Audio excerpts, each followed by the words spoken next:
Hey guys, Brittany here. Let's talk about fraud. What is fraud exactly? Fraud is a deliberate act with the intention of wrongfully benefiting from the profit of a company. There are three requirements for a person to commit fraud, and they all make up the fraud triangle. These include motive, means, also justification, as well as opportunity. There are many different ways fraud can be committed. It is important for a company to be aware of this so they can find ways to identify and prevent it from happening. Some examples of fraud are revenue manipulation, which is recognizing revenue before the delivery of goods or service. Also expense manipulation, which is altering the timing of cash expenditures on expenses. There's the kickback scheme, which is creating a shell or fake company used specifically for committing fraud, and the Ponzi scheme, which is a system that creates fraudulent investment funds used to pay investors with the money that is received. With knowledge of these different fraud tactics, we have been able to come up with different techniques to help combat them. Hi class, I'm Clara, and I'll be explaining the Beneish model. The Beneish model uses 8 financial ratios calculated with accounting data of a company to produce an M-score in order to check if it is likely that the reported earnings of a company have been manipulated. The calculation of an M-score is shown here. I know it looks intimidating, but Excel makes it possible with the norms dist function. An M-score greater than -2.2 presents a red flag, indicating a high chance of earning manipulation. This is just one of the many sexy ways to determine fraud. Hi, my name is Adrian, and I will be discussing Benford's Law. Benford's Law states that the leading digits in a collection of data sets are probably going to be small.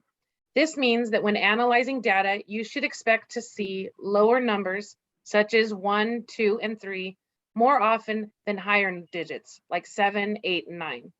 You should see the number 1 30% of the time, and the number 9 only 5% of the time. For example, if you're analyzing your company's books and you show a higher percentage of the number 9, but less of the lower digits, maybe you should have a talk with your bookkeeper. The law can be used to detect a Ponzi scheme because unrealistic numbers in returns would fall outside the numbers you would expect to see. For this to be effective, however, you need to have an equal chance for the numbers to come up. Such as at Costco, most of their prices end in 99. Therefore, you would expect to see a high number of 9s. And in this case, Benford's Law would not work effectively in detecting fraud. Hi everyone, my name is Jessica and I will be covering the discretionary accruals model. This model estimates what the non-cash earnings would be without manipulations. It is designed to detect both revenue manipulation and expense manipulation. Since revenue manipulation and expense manipulation occurs simultaneously, we must look at the overall data to detect fraud, which is where the discretionary accruals model comes into play. The term accruals means non-cash earnings. This is important to remember when using the formula. This is done by dividing the difference between the total accruals by the total assets. Next, you input that information into Excel to create a regression analysis, which is the chart listed on the slide. This chart is designed to estimate the non-cash earnings and accruals without the manipulations, which is where you can see the fraud.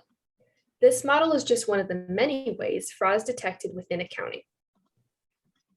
Hello, my name is Osvaldo, and in conclusion, fraud is deliberate intent to wrongfully benefit from the profit of a company, with the keyword being intent. There are many types of fraud, such as revenue manipulation, expense manipulation, kickback scheme, the Ponzi scheme, with the revenue and expense manipulation, including deliberate timing of when expenses and revenues are calculated in order to make the books look better, which can be problematic for investors as they can be misguided towards a bad investment based on their choices from the books. As for the tools to detect fraud, we have the Beneish model, discretionary accruals model, and Benford's Law. And as mentioned, these tools are not necessarily perfect as they rely on statistical tools which rely on large data sets in order for them to be accurate, such as the normal distribution requiring a large data set for that. So thank you. I hope you enjoyed, and thank you.